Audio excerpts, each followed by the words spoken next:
Lots of people travel to the big station at the end of the line. Engines from the other railway sometimes pull their trains. These engines stay the night and go home next day. Gordon was talking one day to one of these. "When I was young and green," he said, "I remember going to London. Do you know the place? The station's called King's Cross."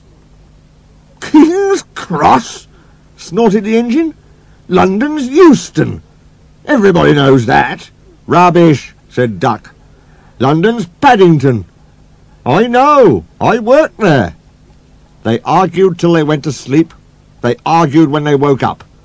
They were still arguing when the other engine went away. "Stupid thing," said Gordon crossly. "I've no patience."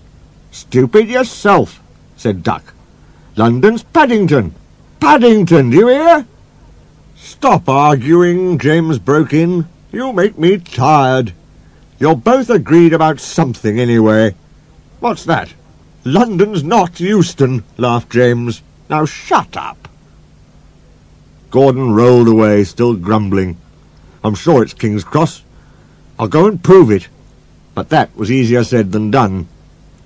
London lay beyond the big station, at the other end of the line. Gordon had to stop there. Another engine then took his train. "If I didn't stop," he thought, "I could go to London." One day he ran right through the station. Another time he tried to start before the fireman could uncouple the coaches. He tried all sorts of tricks, but it was no good.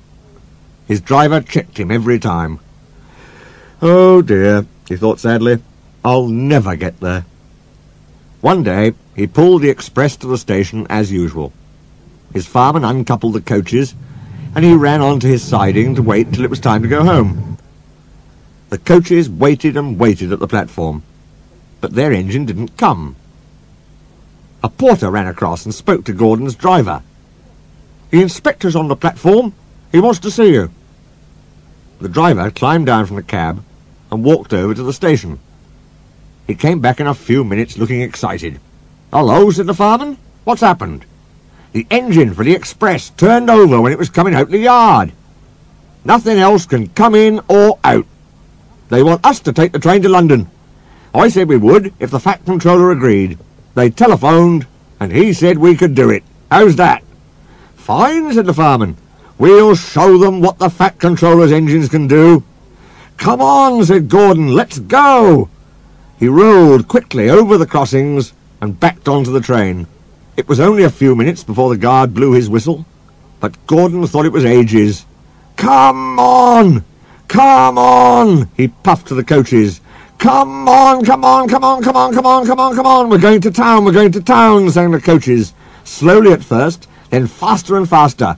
"We're going to town, we're going to town, we're going to town, we're going to town." Gordon found that London was a long way away. "Never mind," he said. "I like a good long run to stretch my wheels." But all the same, he was glad when London came in sight. The Fat Controller came into his office next morning. He looked at the letters on his desk. One had a London postmark. "I wonder how Gordon's getting on," he said.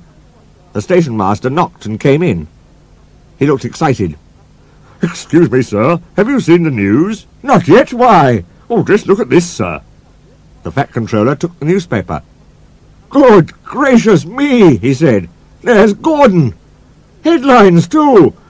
Famous engine at London station. Police called to control crowds."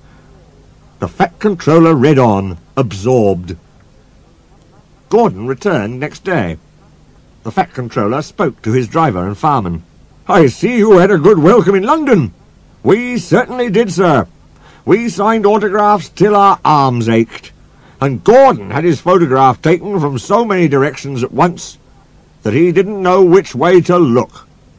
"Good," smiled the Fat Controller. "I expect he enjoyed himself. Didn't you, Gordon?" "No, sir, I didn't." "Why ever not?" "London's all wrong," answered Gordon sadly. "They've changed it. It isn't King's Cross any more. It's St. Pancras."